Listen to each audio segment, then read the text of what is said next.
अस्सलाम वालेकुम जी स्टूडेंट्स, आपके टेस्ट वन की डिस्कशन करते हैं। आपका टेस्ट वन हमारे चैप्टर वन में से प्रिपेयर हुआ था और ओवरऑल ये कि इजी टेस्ट था।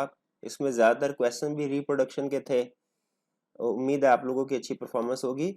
बहरहाल टेस्ट की डिस्कशन करते हैं। सबसे पहले question number one, distinguish between absolute and reasonable assurance. Identify the type of assurance that is expected in an audit of financial statements, clearly outlining the reasons to justify your point of view. 8 marks के लिए question था ये, और ये question जहाँ तक मुझे याद है हमने लेक्चर के दौरान में भी डिस्कस किया था। तो इसको टेस्ट करने का मकसद यह है कि क्या डिस्कशन के दौरान में जो पॉइंट्स मैंने आपको बताए थे आप उनको फॉलो करते हैं कि नहीं करते। खास तौर पे इसमें जो हमने चीज़ चेक करनी है वो ये कि क्या आप लोग एक ही क्वेश्चन के अगर डिफरेंट पार्ट्स हों, स्टेटमेंट फॉर्म में क्वेश्चन है और उसके डिफरेंट पार्ट्स है, जैसे इस क्वेश्चन के 3 पार्ट्स है, आप उनको अलग अलग अटेम्प्ट करते हैं या नहीं करते। इसमें सिंपल एब्सोल्यूट और रिजनेबल एश्योरेंस के डेफिनेशन आपने दे देनी थी। रिजनेबल एश्योरेंस तो गिवन है, एब्सोल्यूट एश्योरेंस की डेफिनेशन बुक में गिवन नहीं है शायद, लेकिन मैंने लेक्चर के दौरान में आपको बताई थी कि एब्सोल्यूट एश्योरेंस का मतलब है 100% एश्योरेंस या गारंटी देना कि फाइनेंशियल स्टेटमेंट ठीक है। ऑडिट में रीजनेबल एश्योरेंस प्रोवाइड की जाती है और reasons to justify your point of view से मुराद है उसकी के रीजन बतानी है हमने क्यों रीजनेबल एश्योरेंस प्रोवाइड करते हैं, ऑडिट में एब्सोल्यूट एश्योरेंस नहीं प्रोवाइड करते। तो इसकी reasons inherent limitations of audit है, उनको आपने लिस्ट डाउन करना था। क्वेश्चन नंबर 2 में कह रहा है क्वार्ट्स फाइनेंस डायरेक्टर है। अच्छा, फाइनेंस डायरेक्टर को अंडरलाइन कीजिए। ये finance director basically alternate term है सीएफओ के लिए। ये सम टाइम यूज होती है, अमेरिकन टर्म है ये, सम टाइम्स सीएफओ के अल्टरनेट टर्म के तौर पे यूज होती है। इससे मुराद ये नहीं है कि ये कोई डायरेक्टर होगा, ठीक है। आपने लॉ में भी शायद ये पढ़ा होगा कि नाम में लफ्ज डायरेक्टर आ जाने से कोई डायरेक्टर नहीं होता, वो उसकी लीगल पोजीशन पे डिसाइड होता है। तो फाइनेंस डायरेक्टर हम सीएफओ को कहते हैं। Has asked your firm to underline a non-audit assurance engagement.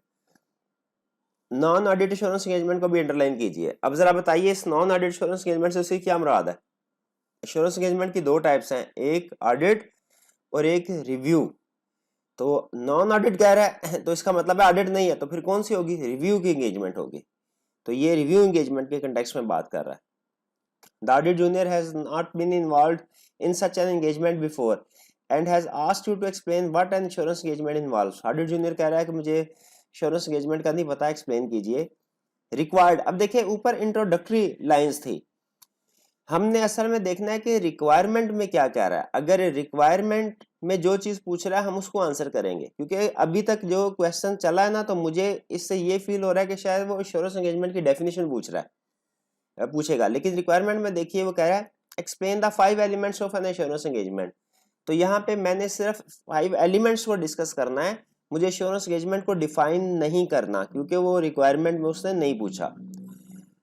तो इसमें इंश्योरेंस एंगेजमेंट के 5 एलिमेंट्स हैं, हम वन बाय वन उनको लिस्ट डाउन कर देंगे, उनको हेडिंग भी देंगे, लिखेंगे, और उनकी एक्सप्लेनेशन भी लिखेंगे। नेक्स्ट क्वेश्चन 3, 4 पार्ट्स हैं इसके, ए बी सी डी।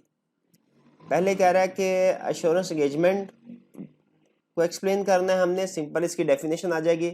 फिर role of director as agent, आपको याद है हमने स्टडी किया था कि जो डायरेक्टर और शेयर होल्डर का रिलेशनशिप है इसको एक्सप्लेन कर सकते हैं हम। 3 टर्म्स हमने पढ़ी थी, उनमें एक टर्म थी एजेंसी, एजेंट। डायरेक्टर्स का role towards shareholder agent होता है, यानी उन्होंने उनकी इंस्ट्रक्शंस के मुताबिक काम करना है, तो उसको एक्सप्लेन करना है। सी स्टैट्यूटरी ऑडिट, यानी जो ऑडिट रिक्वायर्ड बाय लॉ है।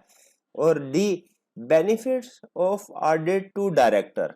अच्छा, ये थोड़ा सा ट्रिकी था। हमने एडवांटेजेस ऑफ ऑडिट तो पढ़े हुए हैं, लेकिन advantages of audit to director जो है ये नहीं पढ़ा हुआ। तो इसमें आपने करना क्या था कि जितने एडवांटेजेस हैं उनमें सिर्फ ये देखना था कि इनमें से कौन सा एडवांटेज डायरेक्टर को मिल सकता है। वैसे तो इसमें अगर आप सारे एडवांटेज भी लिख दें तो वो भी कंसेप्ट गलत नहीं होगा, लेकिन खास तौर पे इसमें मैं चाह रहा था कि आप जो इंटरनल कंट्रोल वीकनेसेस वाला पॉइंट है वो जरूर कवर करें, तो वो आप लोगों ने जरूर कवर किया होना चाहिए। इसके अलावा बाकी कोई से भी एडवांटेज लिख सकते हैं। क्वेश्चन 4, द मैनेजिंग डायरेक्टर, ये केस स्टडी लग रही है। अब ये देखिए, ये केस स्टडी को पहचानने की पहले, ये आपकी जिंदगी की पहली केस स्टडी है जिसको आप प्रैक्टिस करने जा रहे हैं, और इसको पहचानने का तरीका भी मैं बल्कि आपने देखा होगा कि किस तरीके से, मैं भी आपके साथ शेयर करता हूँ। सबसे पहले नोट कीजिए कि ये पैराग्राफ फॉर्म में क्वेश्चन है, थोड़ा सा लेंथी है दूसरे रिप्रोडक्शन के क्वेश्चन की निस्बत। तो एक केस स्टडी के क्वेश्चन की पहली पहचान ये होती है कि ये थोड़ा लेंथी होता है। नॉर्मली जो रिप्रोडक्शन के क्वेश्चंस होते हैं वो 1 2 3 लाइनों में वो क्वेश्चन कंप्लीट हो जाता है, जबकि जो केस स्टडीज होती हैं ये 2 3 4 पैराग्राफ फॉर्म में होती हैं, तो ये कंपैरेटिवली इसकी लेंथ ज़्यादा होती है। फिर इसके अलावा उसने केस स्टडी में किसी न किसी क्लाइंट के बारे में इंफॉर्मेशन, कोई सिचुएशन डिस्कस कर रहा होता है, स्पेसिफिक सिचुएशन क्रिएट की जा रही होती है किसी क्लाइंट के बारे में, और हमने आंसर में भी उस फिर स्पेसिफिक सिचुएशन के अकॉर्डिंगली ही आंसर देना होता है। यानी अपना आंसर हमने अब ओवरऑल या जनरल नहीं देना, बल्कि क्वेश्चन में जो इन्फॉर्मेशन है उसको सामने रख के देना है। और केस स्टडी का सबसे पहला असूल ये है, आपने रिक्वायरमेंट को पढ़ना है। तो रिक्वायरमेंट नॉर्मली एंड पे होती है, एंड पे कह रहा है explain why managing directors expectation that the audit team should have discovered the fraud is unrealistic. पूछ रहा बताइए क्यों मैनेजिंग डायरेक्टर, जो कंपनी का कोई डायरेक्टर है, मैनेजिंग डायरेक्टर वैसे नॉर्मली चीफ एग्जीक्यूटिव ऑफिसर को कहा जाता है, लेकिन आप इसे चाहे सीईओ समझे चाहे कोई डायरेक्टर समझे, इसे क्वेश्चन के ऊपर फर्क कोई नहीं पड़ता। Can explain why the managing director expectation that the audit team should have discovered the fraud is unrealistic. के जो एक्सपेक्टेशन है डायरेक्टर्स की कि ऑडिटर को फ्रॉड डिटेक्ट करना चाहिए था, बताइए क्यों वो अनरियलिस्टिक है, गलत एक्सपेक्टेशन है। इस रिक्वायरमेंट से मुझे ये समझ लग रही है कि शायद वो जब सिचुएशन हमें बताएगा उसमें किसी फ्रॉड का जिक्र होगा, और वो ऑडिटर से कह रहा होगा कि भाई तुम्हें फ्रॉड आइडेंटिफाई करना चाहिए था, और हमने उसकी इसी गलत फहमी को दूर करने पे कमेंट करना है। लेकिन बहरहाल क्वेश्चन की इंफॉर्मेशन देखते हैं, शायद सिचुएशन कुछ और हो। कह रहा है the managing director of Birdie limited an external audit client of your firm has discovered that an employee has diverted 30,000 pound of company foreign, ये कोई होगा अमाउंट्स, इसको आपने एज इट इज रखना है। इसको अगर आप रुपीज भी समझ के क्वेश्चन सॉल्व करते हैं तो क्वेश्चन की एक्यूरेसी पे कोई फर्क नहीं पड़ेगा। Of company funds into his bank account by creating and paying purchase invoices on fictitious supplier accounts over last 12 months. Client ने डिस्कवर किया कि पिछले 12 महीनों में एक एम्प्लॉय ने फेक सप्लायर क्रिएट किए और उनको पेमेंट, ऑफिशियली उनको पेमेंट शो करवाई, लेकिन पैसे अपने बैंक अकाउंट में ट्रांसफर करता गया, यानी फेक परचेज रिकॉर्ड किए और पैसे अपने अकाउंट में ट्रांसफर किए। Managing director has contacted your firm to express his concern that the audit team did not discover this fraud during external audit and has requested a meeting with the engagement partner to discuss the issue. Managing director ने आपसे ये कहा कि बताइए आप क्यों नहीं इसको आइडेंटिफाई कर सके थे, जरा डिस्कस करें आके मेरे साथ। Financial statement for the current year shows revenue of 25 million, ये रेवेन्यू है 25 million, and profit before tax of 1.5 million. अब सिचुएशन हमारे सामने है कि उसने कोई फ्रॉड को डिस्कस किया और हमसे पूछा है बताइए आपने क्यों नहीं फ्रॉड को आइडेंटिफाई किया। सबसे पहली चीज अब आपने जो जहन में अपने डिसाइड करनी है और जो सबसे अहम है वो ये कि ये केस स्टडी किस चैप्टर से रिलेट करती है।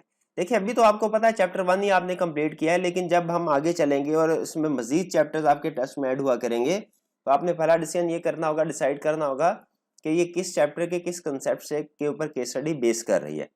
ऑडिट के पेपर में जितनी भी केस स्टडीज होती हैं वो नॉर्मली किसी एक ही चैप्टर और चैप्टर के अंदर भी किसी एक कंसेप्ट के गिर्द घूम रही होती हैं, वो मल्टीपल चैप्टर्स को कवर नहीं कर रही होती, कोई भी केस स्टडी ऐसी नहीं है। तो इसीलिए पहला डिसीजन हमने किया, हमें ये इस इंफॉर्मेशन से हमें पता चल गया कि ये ऑडिटर के जो responsibility to obtain reasonable assurance है ये उस तरफ केस स्टडी लेके जा रहा है कि ऑडिटर की रिस्पॉन्सिबिलिटी सारी मिस स्टेटमेंट्स को डिटेक्ट करने की नहीं होती, ऑडिटर एब्सोल्यूट एश्योरेंस प्रोवाइड नहीं करता। तो ये हमारा चैप्टर 1 के लर्निंग ऑब्जेक्टिव 3 में से उसने क्वेश्चन बनाया है, क्वेश्चन पूछा है। हमने ये डिसाइड कर लेना है, ये डिसाइड करना बहुत अहम होता है क्योंकि इसके बाद फिर आपने क्वेश्चन को अटेम्प्ट जो करना है ना उस लर्निंग ऑब्जेक्टिव के कंटेक्स्ट में उसकी इंफॉर्मेशन को यूज करते हुए करना होता है। तो यहाँ पे हमने सबसे पहले तो उसे ये बताएंगे कि आइडिया की रिस्पॉन्सिबिलिटी रीजनेबल एश्योरेंस ऑब्टेन करना है, एब्सोल्यूट एश्योरेंस ऑब्टेन करना नहीं है। फिर इसके बाद हमने उसे, अब मैंने आपको बताया था इस तरह के केस स्टडीज में हमने पहले देखना है कि आइटम मटेरियल है कि इमटेरियल, और फिर उसके बाद इनहेरेंट लिमिटेशन की तरफ जाना है। तो यहाँ पे मटेरियलिटी लेवल कैलकुलेट करने के लिए आपने उसने दो चीजें दी है, रेवेन्यू और प्रॉफिट बिफोर टैक्स। याद रखिए अगर प्रॉफिट बिफोर टैक्स दिया हो तो साथ में कोई भी दूसरी फिगर अगर उसने दी है वो आपको कंफ्यूज करने के लिए है कि कहीं आप उस फिगर को यूज करके मटेरियलिटी कैलकुलेट ना कर ले। जिन स्टूडेंट्स ने 25 मिलियन को यूज करके मटेरियलिटी कैलकुलेट की वो उन्होंने गलत किया। तो हमने 1.5 मिलियन को 5% से मल्टीप्लाई करना है और इसका कैलकुलेट करना है कि मटेरियलिटी लेवल क्या बनता है। वो मटेरियलिटी लेवल एग्जैक्ट कैलकुलेशन कर लीजिएगा, लेकिन मेरा ख्याल है कि वो ये 30,000 से ज्यादा है और ये मिस स्टेटमेंट इमटेरियल होती है। तो यहाँ पे चूंकि मटेरियलिटी लेवल ज्यादा है और ये फ्रॉड की अमाउंट कम है उससे, तो हम पहली लाइन में रिस्पॉन्सिबिलिटी लिख दी, फिर उसके बाद उसे ये कैलकुलेशन शो करवा के बताएंगे कि ये अमाउंट इमटेरियल है और इमटेरियल अमाउंट्स के लिए ऑडिटर रिस्पॉन्सिबल नहीं होता। अब ये दो पॉइंट्स हमारे हो गए, ये सफिशिएंट है हमारे अपना हमें डिफाइन करने के लिए। लेकिन चूंकि क्वेश्चन 3 मार्क्स का है तो इसलिए 3 मार्क्स में हमें कुछ और भी चीजें ऐड कर सकते हैं, करनी चाहिए। अब बताइए और क्या चीज ऐड कर सकते हैं हम? Inherent limitations. आप इनहेरेंट मजीद इनहेरेंट लिमिटेशन के 2-3 पॉइंट्स भी इसमें ऐड कर सकते हैं, खास तौर पे फ्रॉड वाला, कि फ्रॉड सोफिस्टिकेटेड टेक्निक्स और कोलिजन के जरिए से जो होते हैं उनको डिटेक्ट करना मुश्किल होता है, और fraud prevention detection directly management की रिस्पॉन्सिबिलिटी है, प्राइमरी ऑडिटर की नहीं है। तो ये हमारी केस स्टडी थी। केस स्टडी को आपने सबसे पहले अहम जो इससे सीखना है इस क्वेश्चन नंबर 4 से, वो ये चीजें सीखनी है सबसे पहले कि केस स्टडी जो है वो नॉर्मली पैराग्राफ फॉर्म में होती है, लेंथी होती है आम क्वेश्चंस की निस्बत। दूसरे नंबर पे हर केस स्टडी में पहले रिक्वायरमेंट पढ़नी है, फिर केस की तरफ जाना है। तीसरे नंबर पे रिक्वायरमेंट पढ़ के आपने अंदाजा लगाना है कि ये किस चैप्टर के किस कंसेप्ट के ऊपर बेस कर रही है, ताकि आप उस कंसेप्ट, अगर आपने ये डिसीजन ठीक कर लिया तो समझ लीजिए 50% केस स्टडी आपकी अटेम्प्ट हो गई, नॉकआउट कर ली। अब आपने सिर्फ उसको पेपर पे प्रेजेंट करना। तो ये हमारा डिस्कशन थी टेस्ट 1 की। आइंदा भी जो टेस्ट होंगे इंशाल्लाह हम उसकी डिस्कशन शेयर करते रहेंगे आपके साथ। अल्लाह हाफिज।